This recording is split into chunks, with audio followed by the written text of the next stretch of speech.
Yes, I will. Our family was chosen to represent how wholesome the polygamists were. My mother was pregnant with me when the pictures were taken and the article was released. I was born a few months after the 1953 raid of Short Creek. My birth certificate says that I was born at home, but what that equated to is that I was born in a chicken coop.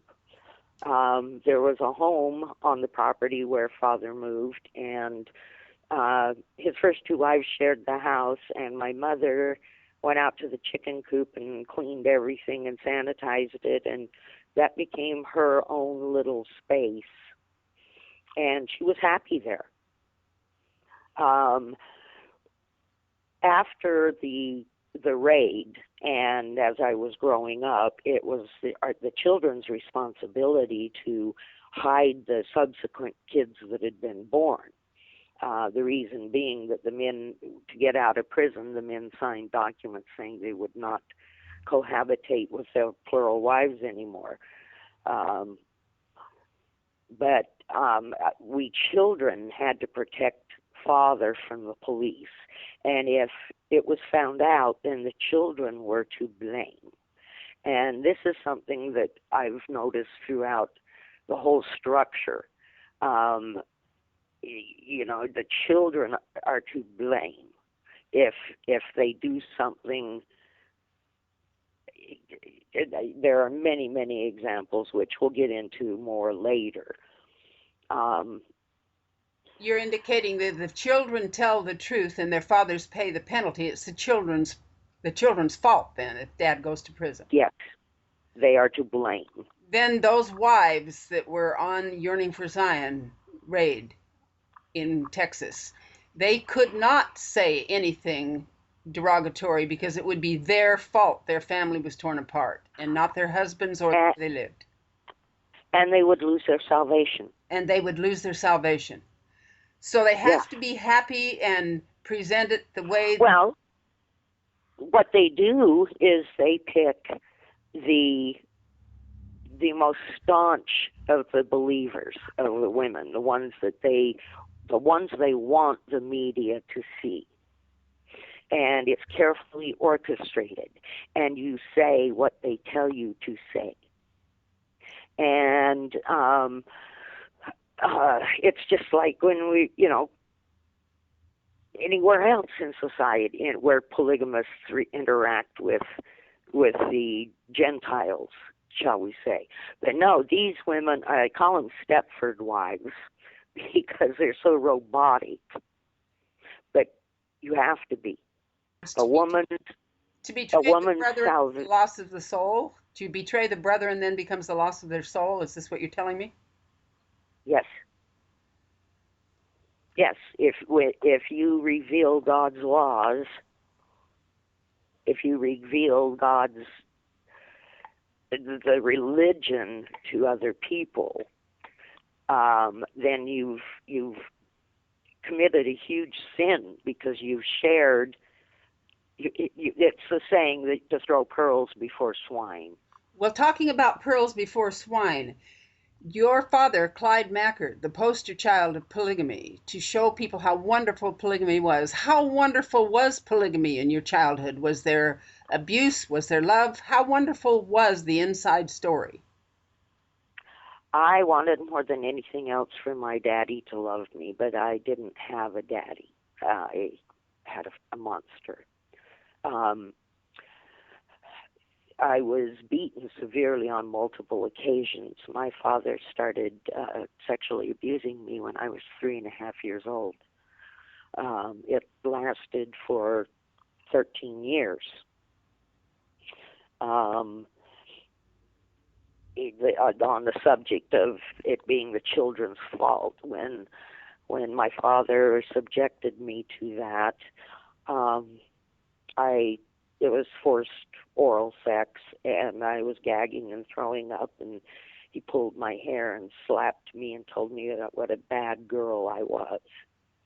And at 3.5 years old, I knew I was evil because Father held the priesthood, and priesthood is next to God. So the fathers speak for God in their household. Absolutely. Absolutely. So, my poor little heart at 3 years old, Father was next to God, and it had to have been something that I did.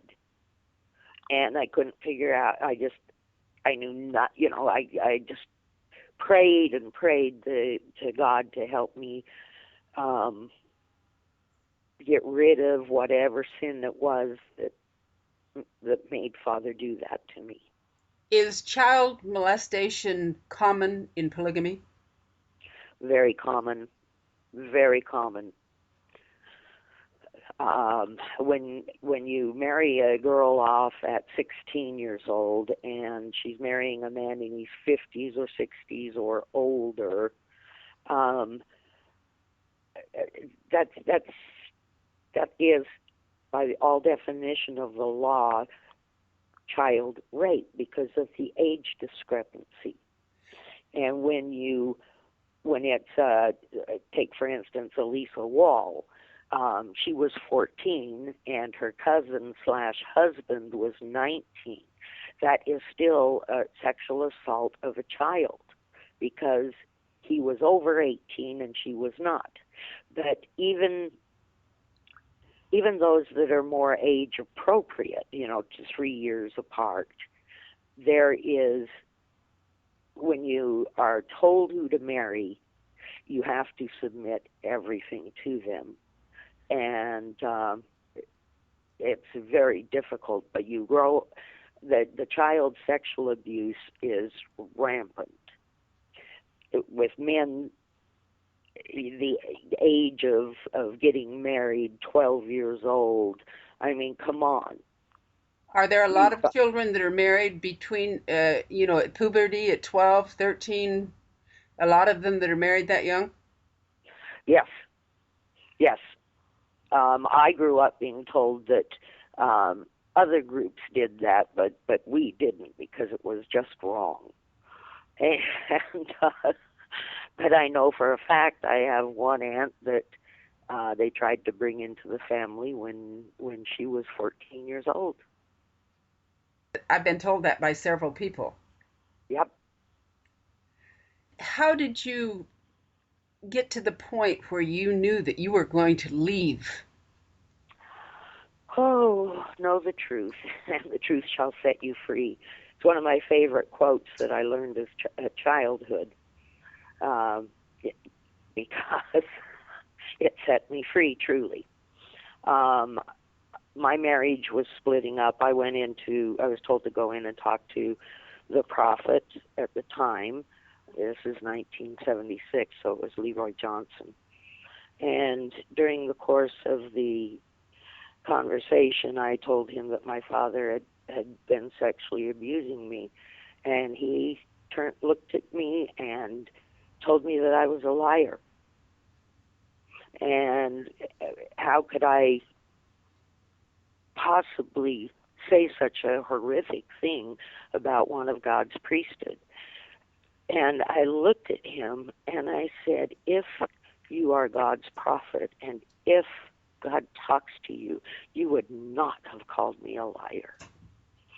He went on to demand that I submit to marrying this, it was Roy Johnson's brother, and I already had a sister married to him, and I refused, and got into a heated bit of discussion, and I told him to F off, and the direct result of that was horrendous for me. I understand that now you're in the process of writing a book. And yes. Will you tell us briefly about that and give public a contact number if you like? Okay. We started, years ago I started doing research on my family. then after the raid in 2008, my sister and I decided that we should write a book because it had the 2 points of view. The book became so large that we are going to have to publish it as a trilogy. The first book is called Blood Atonement, Mind Control, and it is going to be released within a few months. And it's the story of my sister Kathleen and I, and our family and how things got to be the way that they were. It details our struggles to continue to submit to what was demanded of us, and about the horrific damage done to us in our early lives. Have you got a contact email for the people that are listening? I do. They can contact us at, it's V is in Valerie, J is in Valerie Jeff Mackert, so V, J, M is in Mary, Gateway to Freedom, just is all one word, .com. Now, you have to do office at vjmgatewaytofreedom.com. Thank you so much. You bet. Thank you. I appreciate it. Thank you so much for being on our show. We so appreciate your honesty in what you have told the public, because they do need to know. As always, the opinions expressed are those of the commentator exclusively. Thanks to all of you for joining us. Without our great listening audience, we would not have the inspiration and the incentive that you have given us to produce this show.